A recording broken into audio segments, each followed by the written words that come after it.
Hi, welcome to our show, Soul Snacking with Dr. Mary Amore. I'm Dr. Mary, and I'm here today with my co-host Alice Smith, and we are delighted to welcome you to this new and innovative TV talk show sponsored by Mayslake Ministries of Downers Grove. Let me tell you a little bit about Mayslake Ministries. Mayslake Ministries is a Catholic Christian not-for-profit ministry that was founded in 1991 by Father Jonathan Foster. And our mission is to help all adult men and women from all walks of life to discover or rediscover their relationship with Jesus. We do this through a wide variety of avenues, including individual spiritual direction and counseling, weekend retreats, adult enrichment programs, inspiring blogs, and online media evangelization like this show. Mayslake Ministries is also the only organization in the Midwest to offer free spiritual outreach to our military men and women who suffer from PTSD, the hidden and moral wounds of war. We have helped hundreds of soldiers begin the spiritual process to healing and wholeness. We also have a first responders ministry that offers spiritual support to those brave men and women in uniform who put their life on the line for us each day. Some of our other specialized programs include a caregivers ministry, a marriage enrichment program, and a young moms ministry. Our programs are relevant to the ever-changing needs of today's believer. Wherever you are on your spiritual journey, Mayslake Ministries has a program or service to help you. Everyone is welcome at Mayslake Ministries. For more information on our wide range of programs and services, I invite you to visit our website at mayslakeministries.org and follow us on Facebook to see the many ways that we can help you on your walk with Christ. It is my sincerest hope that this TV show, Soul Snacking, will serve up some delicious and nourishing ways to feed your hungry spirit. You know, we've got a great show for you today because we have with us Dr. Barbara Jarvis to discuss how we can live with anxiety. Dr. Barbara holds a Doctor of Ministry degree in Pastoral Counseling and a Master's degree in Counseling Psychology, specializing in grief, bereavement, and loss adjustment, marriage counseling and pre-marriage counseling, as well as annulment advocacy. Dr. Barbara is also a counselor at Mayslake Ministries. Welcome to our show, Barbara. Thank you, Mary. Thank you for having me. I'm delighted to be here. We're happy to have you. You know, we're here today to talk about anxiety. Now, who out there has anxiety, right? Oh, my. In today's world. So let's just cut to the chase. We know we all have it, but what is it? What is anxiety? Well, anxiety comes in different forms. It comes in different degrees and intensities. Like you said, everybody has some anxiety. I had anxiety waiting to get on the program. I'm like, Yes. am I going to be of help? Because I'm here because I really want to be able to help the viewers and offer. In our world today, so many people, I think, anxiety gets exacerbated because there's a lot of loneliness, a lot of isolation, and a lot of course, problems in our world. Poverty, hunger, people who are going through a divorce or death. Anxiety is really a feeling. It's a feeling of not being in control. It's a feeling of being easily on edge, easily agitated, easily irritated by things that normally wouldn't irritate us. That's one response to the feeling of anxiety. Anxiety can also be worry, and not being able to control our thoughts, which is very, very difficult. It causes restlessness, sleeplessness, and suffering. Sometimes it can come as anger, come out as lashing out or anger at people. But mainly I think it's suffering, and what causes it are different experiences that we've had in life. I think you were talking in the beginning about the veterans having post-traumatic stress, and stress causes anxiety, and any forms of stress that we go through. It is fear-based. It's the opposite of peace, is what God's calling us to in our lives.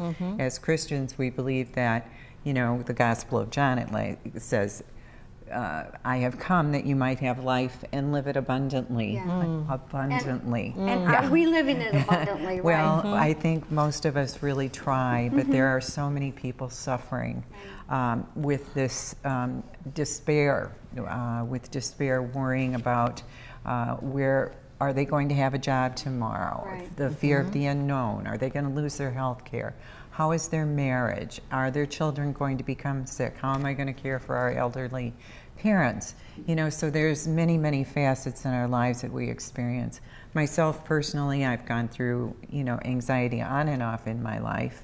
When my brother was killed in a car accident, when I was very young at 32, I went through a period where I was very, very stressed out and anxious. And then my father had a heart attack following that. So, oh my gosh. So people sometimes have clusters of events that happen in their life that lead to anxiety. Barb, if I'm hearing you right, so it, by and large, for the most part, anxiety is tied to a life experience we're having at the moment, right? Yes. Well, or it can be a lifelong.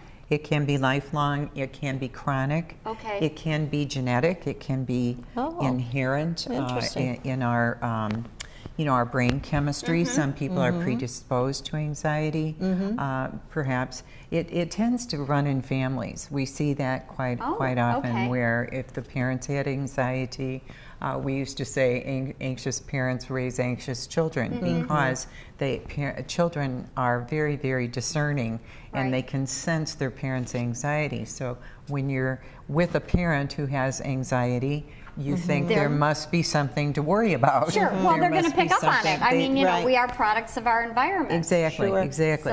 So how do we help ourselves with this? How as Christians, how does our life with Christ help us? How, you know, can you? Well, we try to comfort ourselves through many ways through our faith.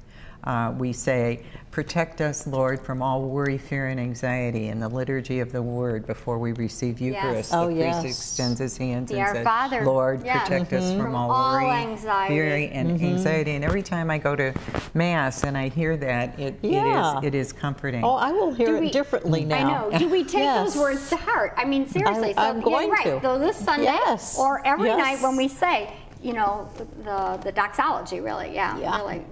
Thank you. Yeah, I didn't remember that. That's the liturgist in me. I know. I wanted to just go back just a little bit, Barbara, because you talked about anxiety as a young woman, 32, and I'm wondering what you did.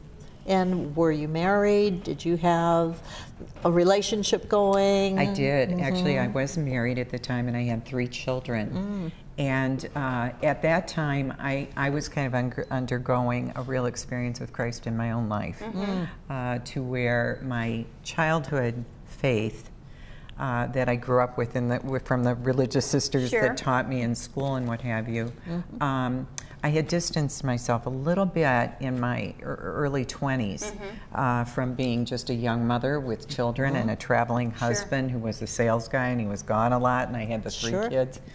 And I didn't have as much time to get involved in the church. But once I went to a program where I volunteered to do religious education and teach 4th graders. I went to an enrichment program with a beautiful sister named Rita Schilling, and she put us through a meditation. And she had us laying on the floor, going up in an elevator, and when we get off the elevator, the door opens and there is Jesus standing there with open arms to embrace all of our problems. When I do spiritual direction or counseling with people, sometimes they have so many problems and I feel so helpless because I want to relieve their distress, take it away, take their pain away from them.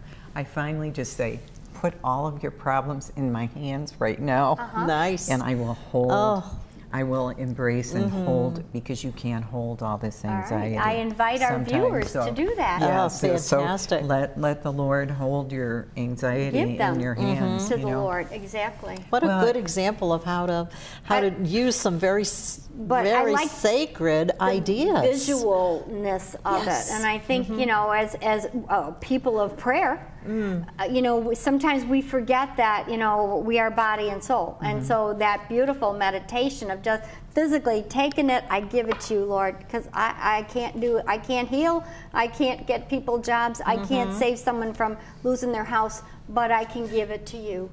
That is so great. Meditation, scripture, reading scripture. Matthew, Gospel of Matthew says, do not worry about the things worry about the things of God, truth, life, and light. And also, you know, protect us, Lord, from all worry and fear and anxiety. As repeating that over and over, sometimes when I meditate myself, I say the Jesus prayer, Lord, have mercy on me, a sinner, or, oh my Jesus, forgive me my sins, save me from the fires of hell, leave all souls to heaven, especially those most in need of thy mercy. And I will tell you, sometimes for me, when I pray for other people, it gets me out of myself. Because sometimes when we're anxious, we become so self-absorbed, and understandably so, because we're in pain and we need help. We need others to hold us, to pray for us, to be with us. And I think that is one of the things that we need most of all, is to be in community, to help ourselves. I'm kind of getting on over ahead of myself a little bit, because I do want to explain a little bit more about situational anxiety. Because sometimes it is biochemical, it's genetic, but then the situations that we are confronted with in our life, like my father dying suddenly, my brother, breast cancer, something like things that we have no control over. Those are situations. Now, when those situations resolve themselves with time and with love and care, prayer, ministering, being ministered to, then the anxiety begins to subside, it diminishes. And those would be things like a job loss, a death of a loved one, a divorce, moving, any changes in our life, financial stress, illness, grief. I experienced a fire in my home in Oak Brook when we lived there, and it was like, oh my goodness, you know, it was an amazing thing because of the loss, but that no one could understand what was just happening here. You know, a fire. Hey, I know. Fire. You know, and when you're in one of those really stressful, anxious situations, it's almost like things just stop and they're going in slow motion. And you know, I believe what you said.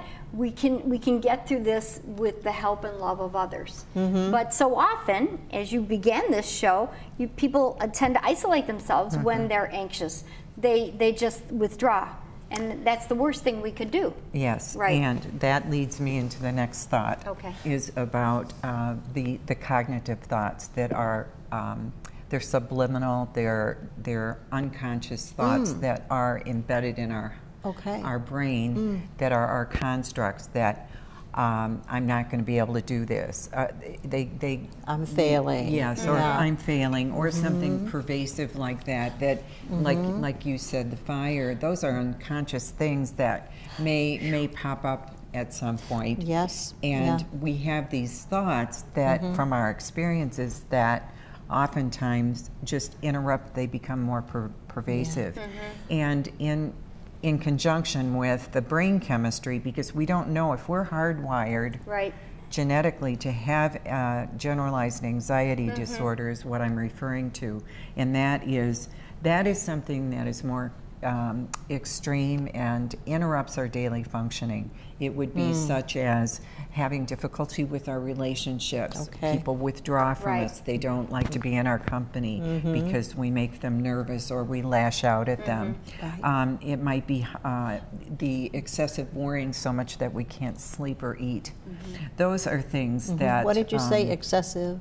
Worrying. Worrying. Excessive worry. Well, Barb, what do people do then when they're, you know, how can we marry the faith and the physiological well-being. Right, exactly. Sometimes we need professional guidance. Okay. Sometimes we need to have someone listen to us.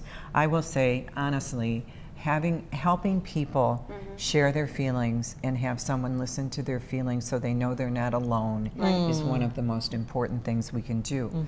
Helping bring forth and reassure them that you know, their spirituality is a comfort, depending on their level of spirituality. Where are they at in their relationship with God, with Jesus? And God has not forgotten them, even though it looks like life is terrible. Right. Yeah. Because people do feel like they're alone when they're under a lot of stress. Isn't it? It's just so ironic that we're living in a society where there's so many people.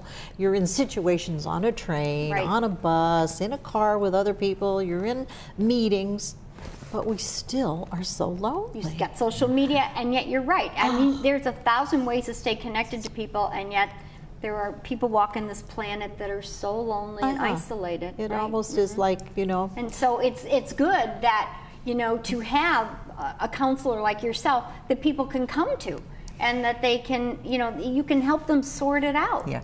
Well, one of the other things that I really suggest that is so helpful is helping people be aware of what anxiety is and what perpetuates it. Right. And there's some really good research out, very, very good research and books out now that are helpful guides. It's good to know. And one of the 4 traits, they talk about the 4 traits that perpetuate or exacerbate anxiety is perfectionism.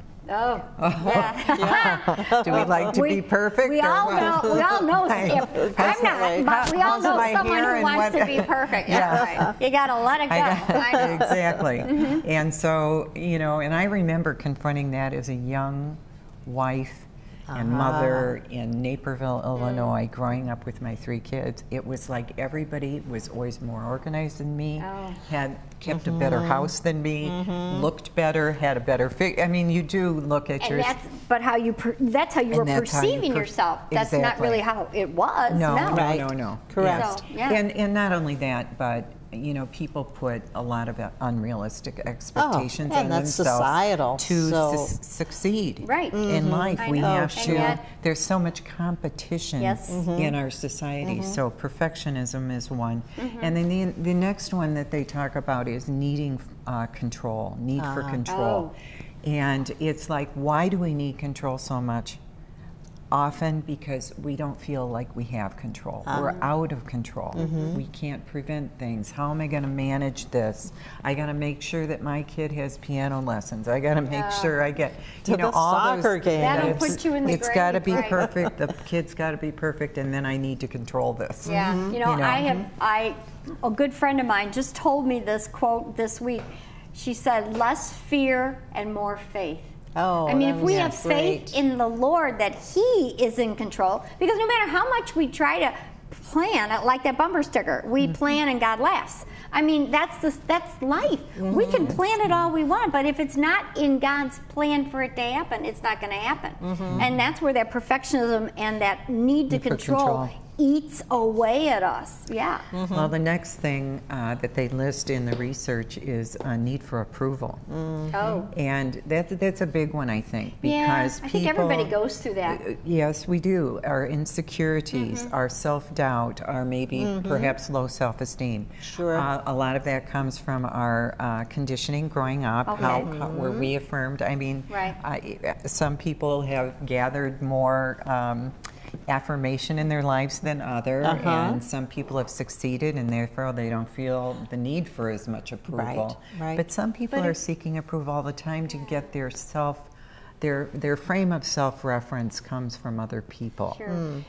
What do other people think of me? How am I going to upset somebody, or am I going to be a failure? All those things that need approval in us often cause anxiety in us. And then the final thing that really I think is very important is the disregard for our physiological and psychological state.